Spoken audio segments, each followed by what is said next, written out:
lived in Ardjani as a child and went to Coxtown Bog. He now lives in Banaslow but still can remember the days in the bog.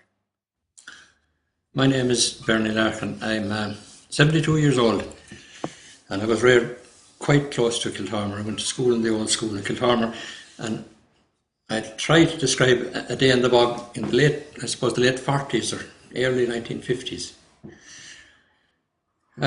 You'd leave home in the morning about 8:30. Pony cart or donkey cart, whichever was available. You brought your lunchbox with you. The lunch was basic enough. It was a big homemade cake, with half a dozen eggs, and a big black kettle for boiling water for making tea. And you arrived in the bog and started work somewhere around 9 o'clock if it was a fine morning. You put your food into what we used to call the cold room, which was simply a hole dug in the high bank. It would be nice and cold, it would keep milk fresh for a long time.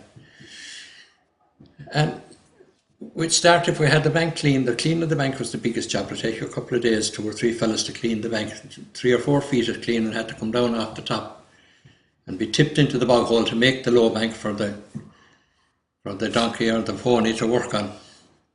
That took 2 or 3 or maybe 4 days. And then the slaying was taken out and you started to cut turf, and the wheel, what they used to call the wheel, was the distance which the turf had to be drawn out onto the bank.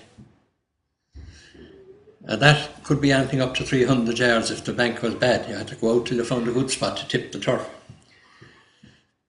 We used to spend, I suppose, about 8-10 days in the bog in the month of May. Maybe sometimes, if the weather was bad, you'd run into early June. And as each day's work was completed, the wheel got a bit shorter, so it wind up, instead of using a pony and cart or a donkey, you used a hand barrow. You might have only 20 yards to go with the last few loads. But the day from 9 o'clock until about 12:30, at that stage, somebody had to light a little fire in order to boil the kettle. Usually the youngest fellow in the bog got that job, and he became an expert at lighting bog fires. The menu every day was the same while you were in the bog, simply a big cake of brown bread and a couple of eggs. If any egg got broken, I remember once when eggs got broken and we cleaned off the shovel and put a bit of butter on the shovel and held it over the fire and fried our eggs on the shovel. And nice and tasty they were too. I don't know what it'd be worth now, about 90 cents I think, or something like that. But we were glad to get it. The amount of fuel that had to be saved to keep an open fire going in a big 2-storey house for 12 months was about 1 horse creel of turf per week, about 50 big creels of turf.